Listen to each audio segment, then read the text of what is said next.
पुण्याच्या राजकीय क्षितिजावर गेल्या 3 दशकांपासून ज्या 3 नावांचा प्रचंड दबदबा होता, ते 3 आधारस्तंभ आता काळाच्या पडद्याआड गेले आहेत.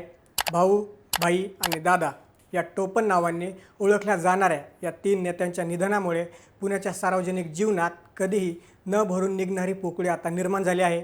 पुणे शहराच्या राजकारणात 1990च्या दशकापासून खऱ्या अर्थाने व्यक्तिमत्वांचे राजकारण सुरू झाले.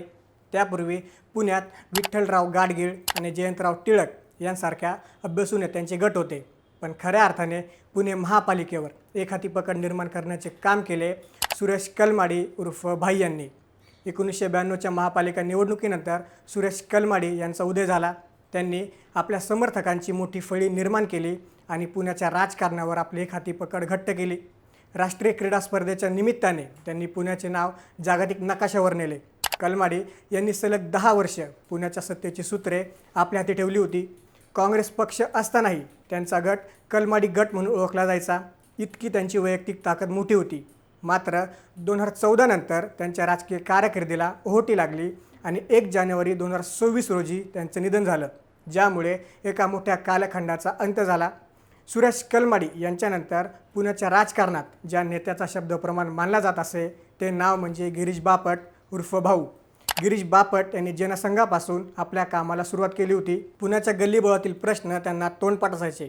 2014मध्ये जेव्हा राज्यात भाजप सत्ता आली तेव्हा पुण्याचे पालकमंत्री म्हणून गिरीश बापट यांनी शहराच्या विकासाची सूत्रे हाती घेतली.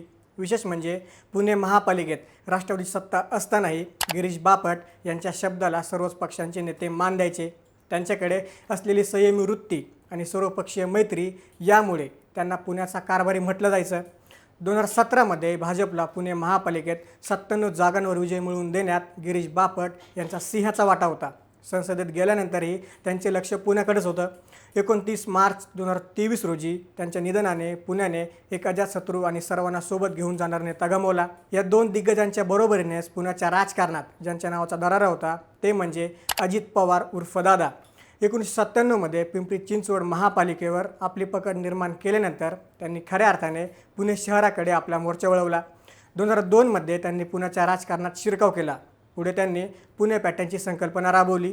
भाजप आणि शिवसेनेला सोबत घेऊन त्यांनी पुण्याचे कारभारीपद भूषवलं. प्रशासनावर असलेली पकड आणि कामाची गती यामुळे अजित पवारांनी पुण्याच्या पायाभूत सुविधांमध्ये मोठे बदल घडवून आणले. 2019मध्ये पालकमंत्री झाल्यानंतर मेट्रोसारख्या महत्त्वाच्या प्रकल्पांना त्यांनी गती दिली. पुणे आणि पिंपरी चिंचवड या दोन्ही शहरांवर त्यांचे बारीक लक्ष असायचं. मात्र 28 जानेवारी 2026 रोजी त्यांच्या अशा जाणाऱ्या निधनाने पुण्याच्या राजकीय वर्तुळात एक मोठा धक्का बसला आहे. अशा प्रकारे भाऊ, भाई आणि दादा या तिन्ही नेत्यांनी आपल्या शैलीत पुण्यावर राज्य केलं. या तिघांच्याही राजकारणाची पद्धत वेगळी होती. त्यांचे पक्ष वेगळे होते, पण एका गोष्टीवर त्यांचे एकमत असायचे, ते म्हणजे पुण्याचा विकास. या 3 नेत्यांच्या निधनामुळे पुण्याच्या राजकारणातील एक सुवर्णयुग आता संपलं आहे. या नेत्यांनी पुण्याच्या विकासाचा जो वारसा मागे सोडला तो पुणेकर कधीही विसरू शकणार नाहीत. अशा या 3ही दिग्गज नेत्यांना थोडक्यात करून भावपूर्ण श्रद्धांजली.